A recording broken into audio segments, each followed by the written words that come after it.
దొంగే దొంగ దొంగ అన్నది చాలా మందికి తెలిసిందే. ఇప్పుడు కాంగ్రెస్ పార్టీ తీరు అలాగే ఉంది.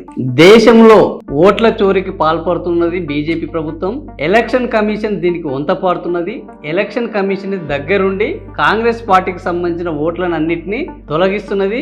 దొంగ ఓట్లను బీజేపీ వాళ్ళకి సంబంధించిన వాళ్ళని పెడుతున్నదని రాహుల్ గాంధీ చేసిన రచ్చ అంత ఇంత కాదు. పార్లమెంటు సమావేశాలను స్తంభింపజేశారు. బీహార్లో పాదయాత్రలు చేశారు. కర్ణాటకలో లొల్లి చేశారు. సీన్ కట్ చేస్తే తెలంగాణ రాష్ట్రంలో మళ్ళా కాంగ్రెస్ పార్టీనే ఈ దొంగ ఓట్ల వ్యవహారానికి పాల్పడిందనేది ఈరోజు వైరల్ అవుతుంది.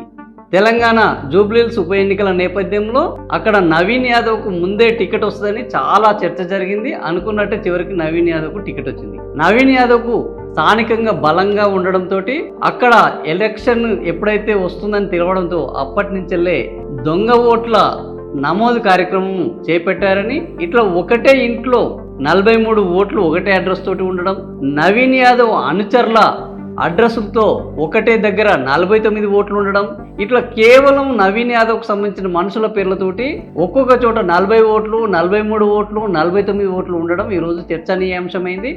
దీనిపైన ఈ ఎలక్షన్ కమిషన్ ఎలాంటి చర్యలు తీసుకుంటుంది అనేది తెలుస్తుంది. ఇప్పటికే ఓటర్ కార్డుల పంపిణీలో నవీన్ యాదవ్ మీద క్రిమినల్ కేసు అయింది.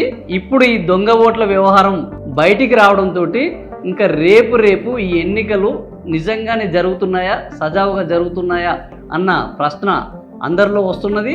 దీనికి సంబంధించి ఎలక్షన్ కమిషన్ ఎలాంటి చర్యలు తీసుకుంటుందో అన్న ఉత్కంఠ మొదలైంది.